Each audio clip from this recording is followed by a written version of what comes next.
దొంగ నా కొడుకు నువ్వు అసలు లుచ్చన కొడుకువి మేము ఆడుతుంటే నువ్వు అక్కడ కట్టలు కప్పించుకుంటావు. నీకు సిగ్గు ఉందా? నీకు సిగ్గు అనిపించలేదా? మేము చిన్న చిన్న పిల్లలు రేవంత్ రెడ్డి కండలు కప్పించుకుంటాడు. రేవంత్ రెడ్డి కండలు కప్పించుకుంటాం.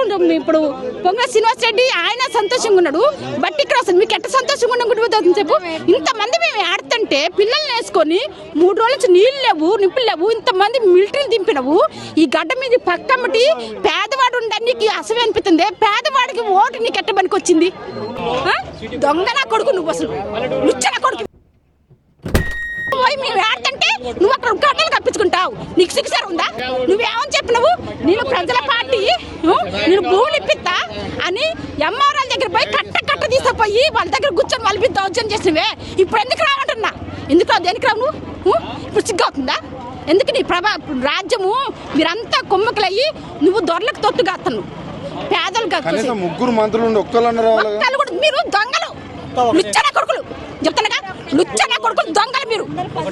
మీరు ఎవరు ఈయన పేరేందో ఉండే పొంగులే శ్రీనివాస్ రెడ్డి అని పొంగులేసిన కదా రావుంది. బట్టి ఇక్కడ పేరు పెట్టుకునే కనీసం పేర్లో నీతి ఉంది నీకు. అసలు పేరు పెట్టుకునే అర్థం నీకు లేదు.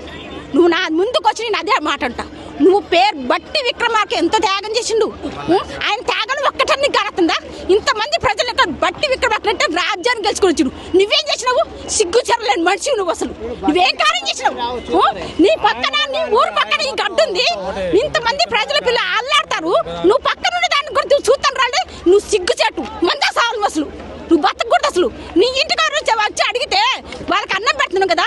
ఇంత మంది ప్రజలు 900 కుటుంబాలు అల్లాడిపోతుంటే అన్నానికి నీళ్ళకి 3 రోజుల నుంచి నువ్వేం చేస్తున్నావు? అసలు మీరు ఇంట్లో ఎట్లా కూర్చోబోతున్నా అంటే ఓటు కోసం మేము పనికొస్తాను.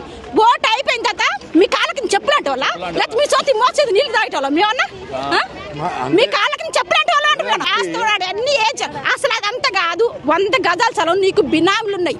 కొంతమందికి కోట్ల కొద్ది బినాములు ఉన్నాయి. బినాములు వాళ్ళు పట్టుకోకుండా పేదవాడు 100 గజాలు తీసుకుంటాని పేదవాడు 100 గజాలు పట్టుకోద్దు సిగ్గుచెట్టు అనిపిట్లా బినాములు పట్టుకో గుద్దలు